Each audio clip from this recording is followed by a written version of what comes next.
साथियों, जय भीम, जय भारत, जय संविधान, जय मंडल, जय जोहार। महापुरुषों का इतना बड़ा योगदान हमारे जीवन में है कि एक बार हम अपने माता पिता, दादा परदादा, दादी नानी, भाई बहन को तो भूल सकते हैं, लेकिन अपने महापुरुषों को नहीं भूल सकते हैं। और आप अगर अपने जीवन काल में महसूस करके देखेंगे तो मैं इस बात का आपको विश्वास दिला सकता हूं, तो शायद आपको अपनी चौथी पीढ़ी का नाम ना पता हो कि आपके दादा के दादा के दादा का क्या नाम था। ना ही आपने कभी जानने की कोशिश की होगी, आपका इंटरेस्ट भी इस बात पे नहीं रहा होगा कि आप जाने कि मेरे दादा के दादा के दादा का क्या नाम था।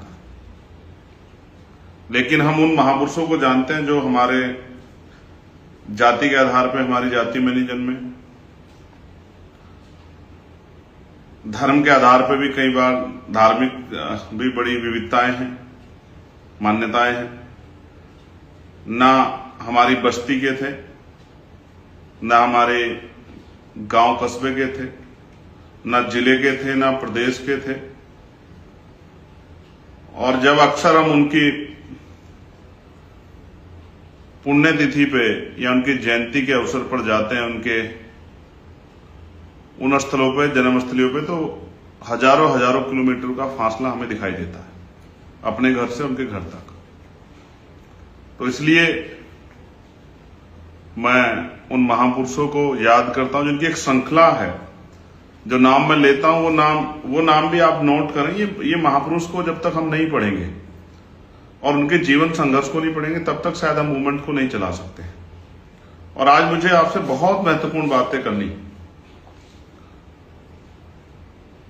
प्यारे साथियों, मैं शुरू करूंगा महामानव तथागत गौतम बुद्ध से।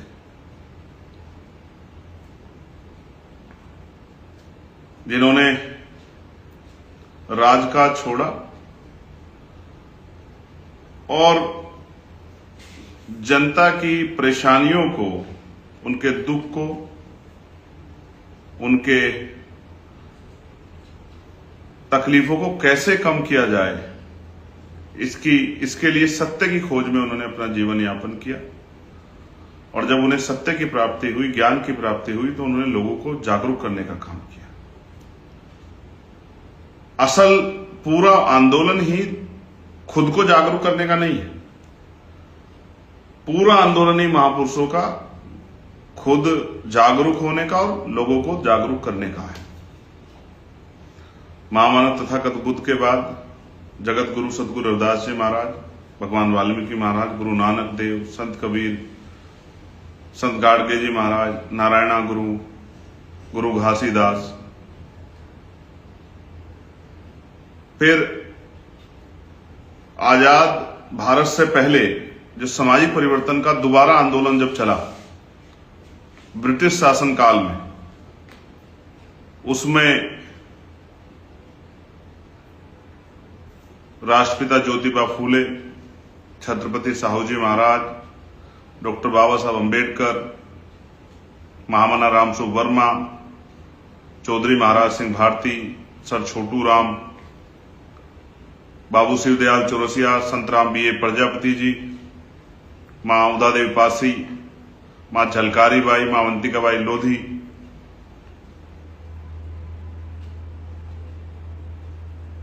बाबू जगदेव प्रसाद कुशवाहा, जननायक कपूरी ठाकुर, बाबू शिवदयाल चौरसिया, मान्यवर दीना भाना वाल्मीकि साहब, विजय कुमार पथिक जी, कोतवाल धन सिंह गुर्जर जी, चौधरी चरण सिंह जी, मान्यवर दीना भाना वाल्मीकि साहब, और एक जिनके जीवन से मुझे बड़ी प्रेरणा मिलती है, मान्यवर ओम प्रकाश वाल्मीकि जी। जब मैं उनकी पढ़ता हूं किताबें झूठन, उनकी आत्मकथा, तो बड़ी वो अंदर तक जाके लगती है। असल जो है छुआछूत का भेदभाव का एहसास कराती है वो। और मेरे रहबर मेरे गुरु मान्यवर साहब श्री काशीराम को भी नमन करता हूं और धन्यवाद देता हूं भीम आर्मी के नीचे से लेकर चोटी तक के सभी साथियों का, जिन्होंने हमेशा साथ दिया है। आजाद समाज पार्टी की पूरी लीडरशिप का, बहुजन पत्रकार भाइयों का और तमाम उन साथियों का, चाहे अधिवक्ता साथी हों, वो साथी जिनका मेरे जीवन में कहीं ना कहीं किसी ना किसी बात को सिखाने में योगदान है, उन सबका धन्यवाद देता हूं। आज मैं यहां तक पहुंचा हूं तो इसमें किसी एक व्यक्ति का हाथ नहीं है, बहुत सारे लोगों का हाथ है, प्रत्यक्ष या अप्रत्यक्ष रूप से। मैं उन सभी का धन्यवाद देता हूं। साथियों, सबसे पहले इंपॉर्टेंट काम की बात कर लेते हैं। हम लोग लोकतंत्र में हैं। राजतंत्र में तो राज बदलने के लिए तलवारें, भाले, बंदूकें, तोपे और तमाम तरह के शस्त्र यूज होते थे। एक सेना दूसरी सेना के सामने खड़ी होती थी, दोनों तरफ से युद्ध होता था। कई बार युद्ध इतना भयानक होता था, हजारों लोगों की जान चली जाती थी। कलिंग और तमाम युद्ध आप देखोगे, सम्राट अशोक को भी मैं आज नमन करूंगा, याद करूंगा कि उनका शासनकाल का कोई तोड़ नहीं था। तो जब वो युद्ध होते थे, हजारों लोगों की जान जाती थी।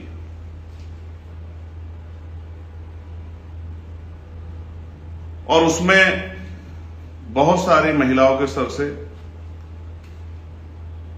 उनके पति का जो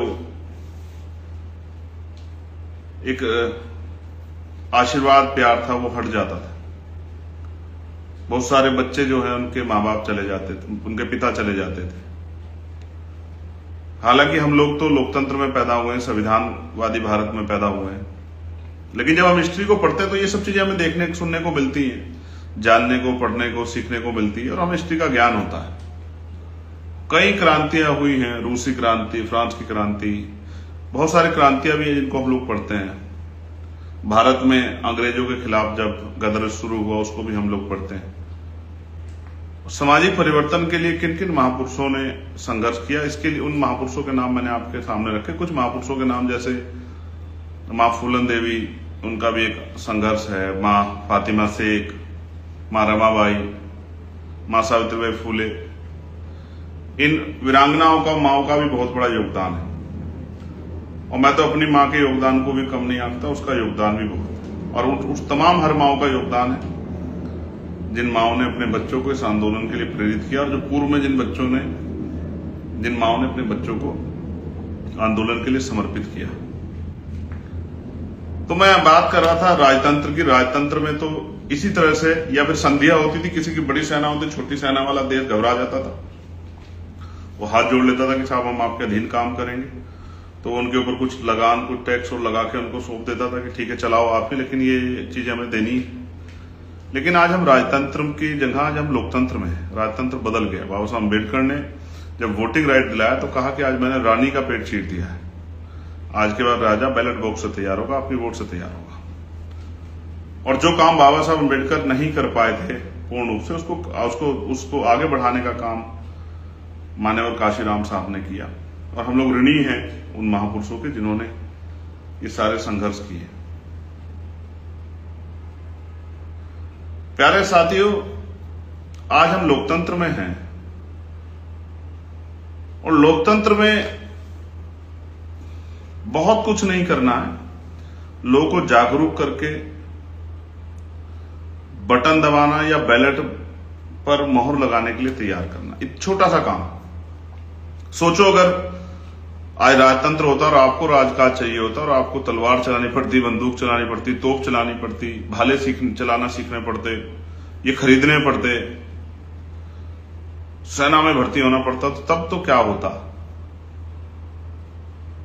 अगर लोकतंत्र में जहां सिर्फ वोट से, इवन जैसे मैंने आपको समझा बटन दबाना है या फिर मोहर लगाने, अगर इससे भी हम लोग राजकाज नहीं ले पा रहे हैं तो हमसे अच्छे तो गुलाम है। मुझे बात कहने में कोई हर्ज नहीं। अच्छी बात है कि मैं गुलाम नहीं और हमारे साथी गुलाम नहीं, मैं इस बात को भी स्पष्ट करता हूं। लेकिन प्यारे साथियों, इस आसान काम को करने के लिए कोई एक व्यक्ति पर्याप्त नहीं। अगर ऐसा होता तो बाबा साहब कर लेते, क्योंकि उनके समय में लोकतंत्र आ गया था। ऐसा होता तो माननीय काशीराम साहब कर लेते, बीपी मौर्य साहब कर लेते, बहुत सारे साहब थे हमारे पास जो कर लेते। इसके लिए समाज को ही उठकर खड़ा होना पड़ता है, समाज को ही अपने नेता का हाथ पकड़ना पड़ता है, उसका साथ देना पड़ता है।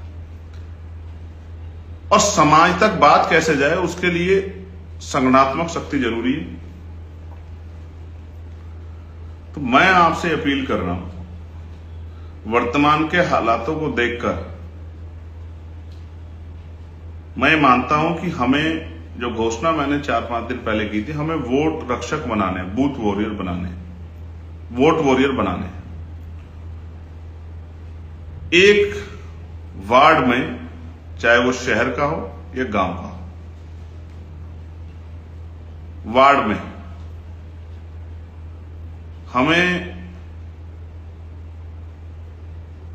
जिसके अंदर 200 से 250 वोट होती, हमें 4 पढ़े लिखे booth warrior, vote warrior, vote रक्षक की जरूरत है। और ये अपील मैं आपसे करता हूं, जो नौजवान मेरी एक आवाज पे झंडा उठाते हैं, मोटरसाइकिल पे जाते हैं, नारा लगाते हैं, रैली करते हैं, आंदोलन करते हैं, तमाम अन्याय होने पे लड़ते हैं, जिनको लाठियां भी खानी पड़ती, जेल भी जाना पड़ता है, मुसीबतें भी काटनी पड़ती, उनमें अपने भाइयों से, और सबसे पहले कर रहा हूं उत्तर प्रदेश के भाइयों से, उत्तर प्रदेश के भाइयों से मैं मांग कर रहा हूं। और ये मांग मैं क्यों कर रहा हूं, पहले मांग क्या है सुन लो, कि जो 10th प्लस हमारे भाई, 12th प्लस भाई हैं, तैयारी कर रहे हैं, कंपटीशन की कर रहे हैं, पढ़ रहे हैं, उनसे भी कह रहा हूं, बाबा साहब अंबेडकर के लोकतंत्र के द्वारा दिए गए लोकतंत्र को और भारतीय संविधान को पूर्ण रूप से लागू कराने के लिए, रक्षा के लिए नहीं, रक्षा तो संविधान हमारी करता है, इस देश के प्राइम मिनिस्टर की भी करता है, होम मिनिस्टर की भी करता है, सारे चीफ मिनिस्टर की भी करता है, महामहिम राष्ट्रपति जी करता है। संविधान ताकतवर है, हम लोग तो कमजोर है उसके सामने।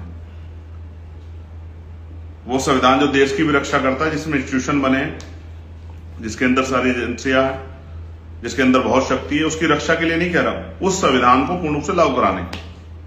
क्योंकि जब वो संविधान पूर्ण रूप से लागू होगा, कोई अम्बेडकरवादी कुर्सी पे होगा, तभी बदलाव होंगे, वरना कुर्सी पे तो बहुत लोग आते जाते रहे। तो मेरी डिमांड आपसे ये है, मैं जानता हूं, मैं विदेश गया था, विदेश के साथी मुझे सुनते हैं, और अक्सर मैं जब वहां गया और मीटिंगों में गया तो माओ ने मुझे बताया कि भाई हम तो पार्लियामेंट में देखते रहते हैं, हमने पार्लियामेंट का जो चैनल है संसद टीवी, वो उसको सब्सक्राइब किया है और हम देखते रहते हैं हमारा भाई कब बोलेगा। और प्रदेश भर में भी तमाम बहुत सारे इश्यू में जो आते रहते हैं मेरे पर, लगातार मैं उठाता भी रहता हूं उनको। कल हमारा सम्मेलन है मिर्जापुर में, उसमें मैं जाऊंगा जब सम्मेलन में, तो बताऊंगा कि इस बार मैंने लोकसभा में क्या क्या किया, इस बार के सेशन में मैंने किन किन विषयों पर आवाज उठाई। तो मैं ये बात आपको इसलिए कह रहा हूं, आप मुझसे प्यार करते हैं, मुझ पर जान छिड़कते हैं, मेरे लिए हर चीज को के लिए तैयार रहते हैं, मुझे तमाम तरह से पैसा देते हैं, सहयोग करते हैं, रैली में आके मेरी शक्ति बढ़ाते हैं, तमाम प्रभु सम्मेलन को सफल बना रहे हैं। कुछ ऐसे भी समाज के बुद्धिजीवी हैं जो रिटायर हो गए घर बैठे हुए, कुछ ऐसे भी जो पुराने मिशनरी हैं, नाराज हो गए किससे घर बैठे हुए। मैं आम सबसे ये मांग कर रहा हूं कि आओ, उठो, मेरा साथ दो, इस आंदोलन का साथ दो। क्यों, इस पे भी बात करूंगा, लेकिन पहले कि भाई रजिस्टर उठाओ और जिम्मेदारी लो और कहो, लिखो कि मैं अपने वार्ड का बूथ वॉरियर हूं, वार्ड वॉरियर हूं, सॉरी इसको करेक्ट करते हैं, मैं वोट वॉरियर हूं, मैं वोट रक्षक हूं अपने उसका, अपने वार्ड में मैक्सिमम वोटों को तैयार करना, गलत वोटों को हटाना, जो बालिग हो गए हैं, 18 साल पार कर रहे हैं, लोकतंत्र की रक्षा के लिए उनको उनके वोट बनाना, और वोट को आजाद समाज पार्टी के लिए तैयार करने का काम मैं करूंगा। बाकी काम बूथ कमेटी कर लेगी, इलेक्शन के समय उसको लेके जाना, वोट डलवाना, काउंटिंग कराना, वोट पोलिंग एजेंट बनना, वो कर लेगी वो बूथ की टीम। लेकिन आपका काम ये है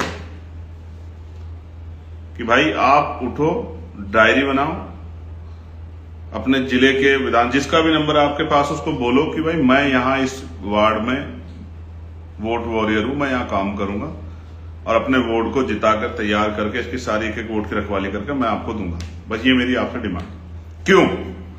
क्योंकि भाई मैं भी थक गया हूं, सुबह उठता हूं, यहां रेप हो गया, यहां हत्या हो गई, यहां लूट हो गया, जमीन छीन ली, यहां मार दिया, पीट दिया, यहां सरकारी कर्मचारी हूं साहब, प्रमोशन नहीं हो रहा है, यहां सर जातिगत उत्पीड़न कर रहे हैं साहब, ये हो गया है सर, ये नहीं हो रहा है, वो नहीं हो रहा है, इतने वो नहीं हो रहे हैं ना, इतने नहीं हो रहे वाली चीजें आती है ना मेरे पास सुबह से शाम तक। मैं इनसे थकता नहीं हूं, काम करने में नहीं मेरा कोई तोड़ है, मैं 18-20 घंटे काम कर सकता हूं, मेरे साथी इस बात को जानते हैं। मैं अगर किसी परेशानी में गिर भी गया, लेट भी गया, तो मैं लेटा लेटा भी, बड़ी बात नहीं कह रहा हूं, लाखों लोगों के काम के लिए कर सकता हूं संघर्ष, ऐसा नहीं है। लेकिन मैं आपसे कह रहा हूं, जब इस देश में लोकतांत्रिक व्यवस्था में सब कुछ जिनके पास पावर होती, जब तक इस हाउस का मेंबर नहीं बना था ना, संसद में नहीं आता, मुझे नहीं पता था उस तरह से, क्योंकि मैं इसमें नहीं आया था। 1 साल लगा मुझे सीखने में।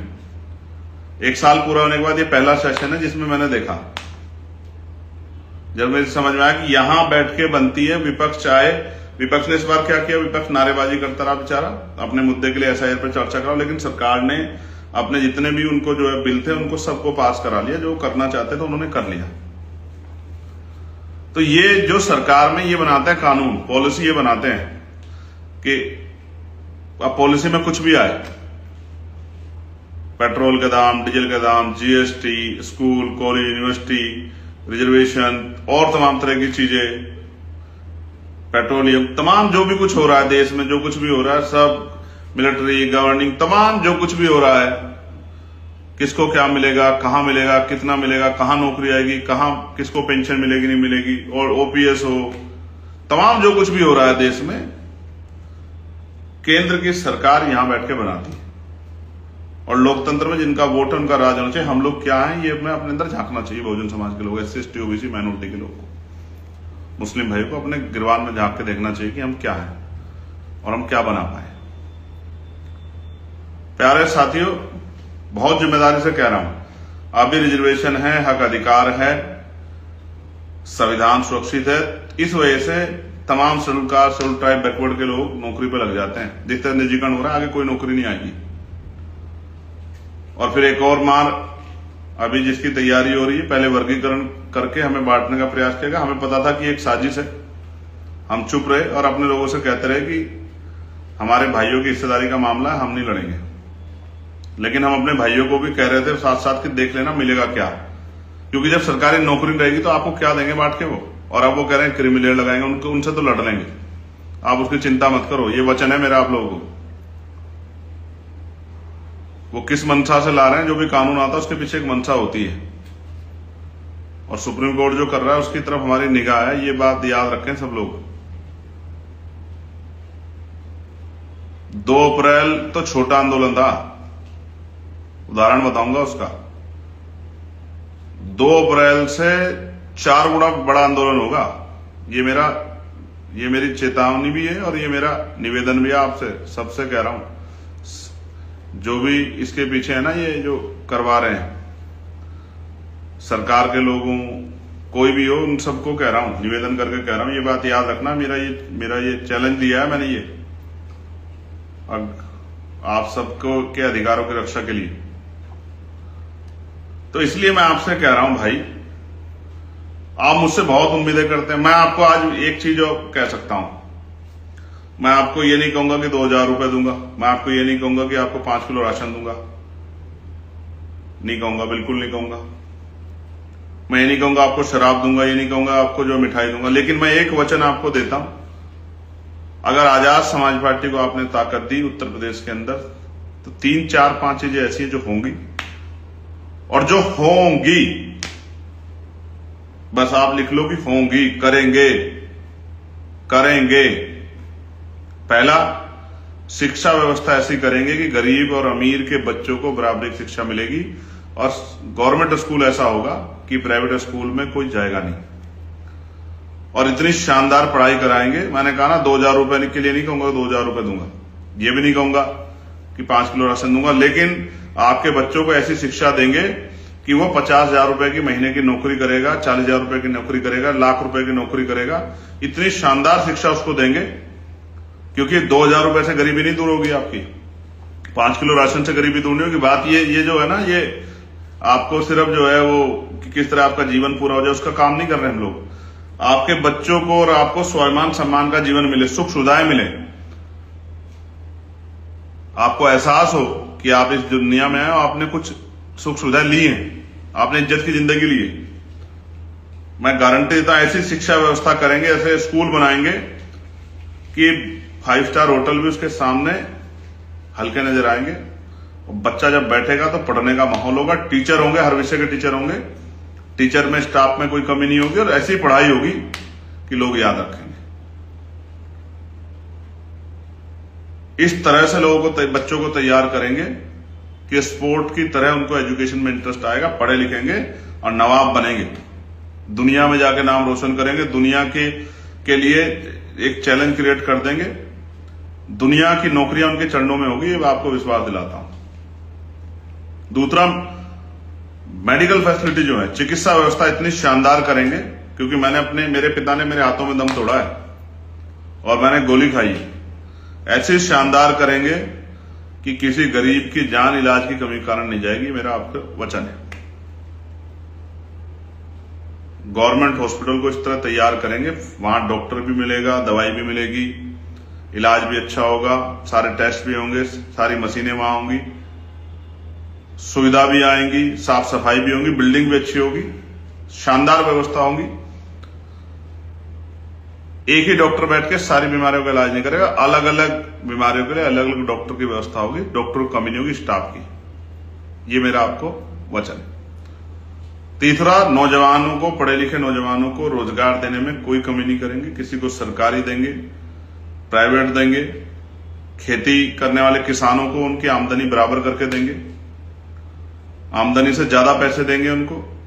इस तरह के प्रोजेक्ट जोड़ेंगे कि गांव तक जो है रोजगार जाए, महिलाओं को घर में रोजगार देंगे, बहनों को आगे बढ़ने का मौका देंगे, जो पढ़ी लिखी बहनें होंगी, रोजगार की व्यवस्था मुहैया कराने का काम करेंगे, जिससे किसी आगे हाथ ना फैलाना पड़े। एक नौजवान होने के नाते बात कह रहा हूं, पढ़े लिखे नौजवानों। और कानून व्यवस्था इतनी शानदार करेंगे कि किसी बहन बेटी की तरफ कोई गुंडा आंख नहीं उठा के देखेगा, ये मैं आपको विश्वास दिलाता हूं। कोई किसी की जमीन नहीं छीनेगा, कोई किसी मारपीट नहीं करेगा, सब लोग इज्जत देंगे और कानून का भय होगा लोगों में। इस बात का भी मैं आपको विश्वास दिलाता हूं। ये किसानों की आमदनी दुगनी वाली जो बात है, मैं आमदनी दुगनी नहीं, किसानों के लिए इतना बड़ा काम करेंगे जो हमारे अर्जक संघ के लोगों ने प्रयास किया था कि किसानों की आमदनी 4 गुना होगी और किसान अपने आप को खुशहाल महसूस करेगा। ये उनके शब्द होंगे, अवसर मिलने के बाद मैं आपको इसका विश्वास दिलाता हूं। और भी ऐसी बहुत सारी चीजें जो करनी है और जिसमें कोई कोताही नहीं, इसी परिवर्तन के लिए काम कर रहे हैं, लेकिन उनको करने के लिए चाहिए पॉलिटिकल पावर, क्योंकि कोई भी किसी भी तरह का परिवर्तन होगा शक्ति से, और शक्ति मिलेगी लोकतंत्र में वोट से, और वोट है आपके हाथ में और उन भाइयों के हाथ में जो मेरे साथ 24 घंटे मेरे लिए एकदम तैयार रहते हैं। उनको कह रहा हूं कि वो घर से निकले और अपने बूथ का, अपने वोट का काम लें और वोट वॉरियर बने, डेटा जाके जिलाध्यक्ष को जमा कराएं, विधानसभा से जमा कराएं और कहें कि सब हम लेंगे जिम्मेदारी और हम अपने भाई की मदद करेंगे, उसको अकेला नहीं छोड़ेंगे, उसके हाथ मजबूत करेंगे। बस ये थी आपके साथ लिए अपील।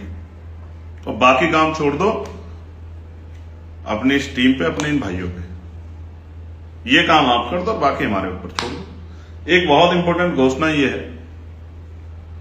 9 अक्टूबर को लखनऊ में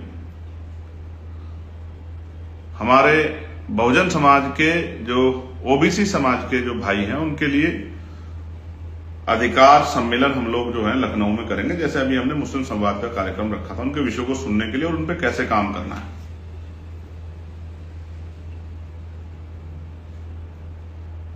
पिछड़ा वर्ग, भाईचारा बनाओ,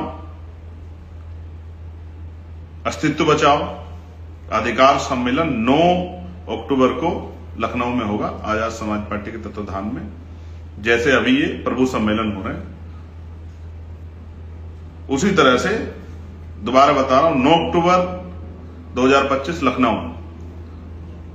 भाईचारा बनाओ, अस्तित्व बचाओ,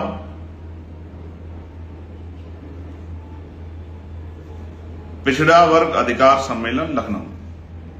ये बहुत इंपॉर्टेंट घोषणा थी जो आप तक चली जाए। अब मैं आपको एक बात बताता हूं, आपको याद है मैं प्रयागराज गया था कोसांबे की अपनी बहन पाल समाज की बिटिया से मिलने के परिवार से मिलने के लिए, और फिर मुझे जाने नहीं दिया गया। और दूसरा एक और करछना वाला था, अब उसमें वहां विवाद हुआ। और कुछ दिन पहले आपने देखा होगा एक स्पेस था ट्विटर का जिसमें कुछ जो है छिपे हुए लोग ये कह रहे थे कि भाई हमें करना यह है कि नीला गमछा पहनना है। मैं उस स्पेस को भी कल शेयर कराऊंगा पार्टियों से कि आपको पता लगे किस तरह की साजिशें होती है आपके आंदोलन को बदनाम करने के लिए। नीला पटका पहनना है, बाबा साहब टी शर्ट पहननी है, चंद्रशेखर की टी शर्ट पहननी है, और फिर पता नहीं कुछ इस तरह का जो उन्होंने षड्यंत्र किया कि इस तरह की चीजें करनी है जिससे ये फैल जाए कि भीम आर्मी बहुजन समाज की विरोधी है और इससे जो है नुकसान हो। और वो एक पार्टी का भी नाम ले रहे हैं कि फलानी पार्टी तो आपके साथ है ही। मैं कल शेयर कराऊंगा उसको, आप सुनना किस तरह के षड्यंत्र किए जाते हैं। ये इसलिए मैं षड्यंत्रों से नहीं डरता हूं, लेकिन इसलिए बता रहा हूं कि आपकी जानकारी में होना चाहिए।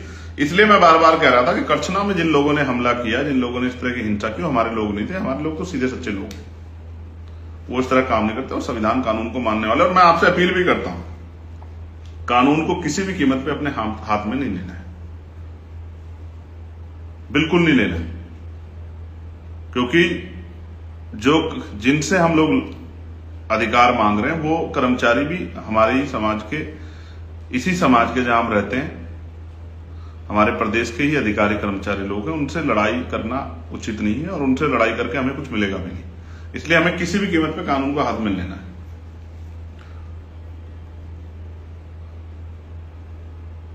तो मेरे प्यारे साथियों, मैं आपको बात ये कह रहा था कि वो सब भाई, उनकी बेल हो गई है, वो सब वापस आ गए और लगभग 2 महीने के अंदर ये सब चीजें हो गई हैं।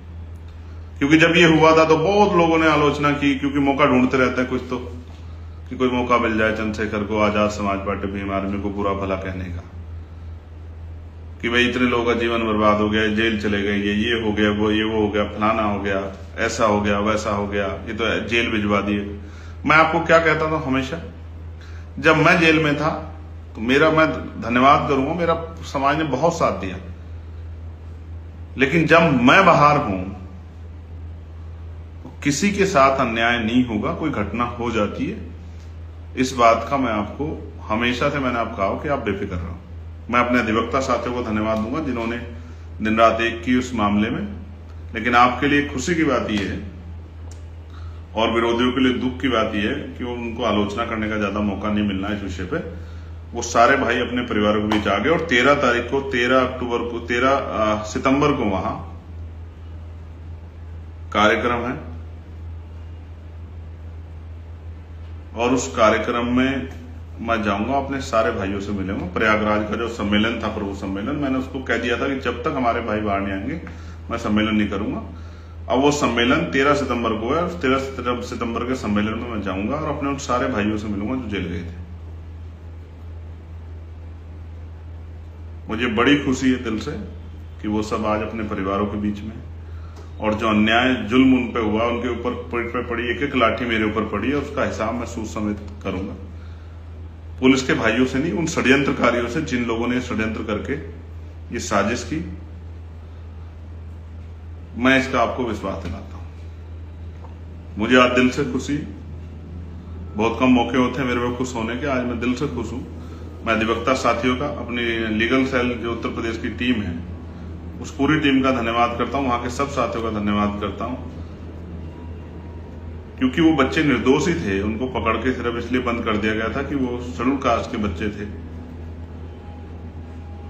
इसलिए उनको बंद कर दिया गया था कि भाई हिंसा करने वाले भाग गए और मेरे निर्दोष भाई बंद हो गए। इसलिए मैं बार बार कह रहा था कि हमारे लोग हिंसा नहीं करते हैं। लेकिन जब मैंने देखा कि मेरे भाइयों को जेल भेज दिया, तो मैंने आपसे कहा कि जिनको जेल भेजा गया वो हमारे लोग हैं, हिंसा करने वाले लोग हमारे। इसलिए माननीय न्यायालय ने जो है उन सबको बेल दी और वो जो है आज अपने परिवारों के बीच में पहुंच गए और मैं उसके लिए पुनः बधाई देता हूं। और जिस तरह आपने हमेशा मेरा साथ दिया है, ऐसे ही मेरी बात को मानकर, पहले एक नारा लगता था, साहब तेरी नेक कमाई तूने सोती कौम जगाई। फिर मैं पंजाब जो आता था वहां एक नारा लगता था, साहब तेरी सोच पे पहरा देंगे ठोक के। साहब बेचारे संघर्ष करते चले गए। अब मैं जिंदा हूं, आपके सामने हूं, आपका भाई हूं। आप जानते हैं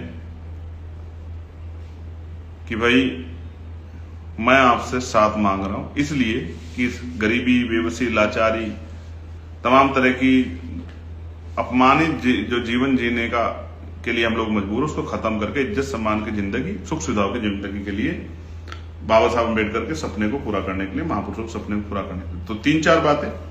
पहली, वोट की चोरी रोकने के लिए हमें वोट वॉरियर बनाने, वोट रक्षक बनाने, उसकी जिम्मेदारी नौजवान उठाए, पढ़े लिखे नौजवान जो चीजों को समझ सकते हो, देख सकते हो, उनकी ट्रेनिंग हम लोग करा देंगे और करानी है डिस्ट्रिक्ट वाइज, लेकिन नौजवान अपने से जिम्मेदारी उठाए, क्योंकि हम सबकी लड़ाई है। दूसरी, 9 तारीख को 9 अक्टूबर को सम्मेलन है,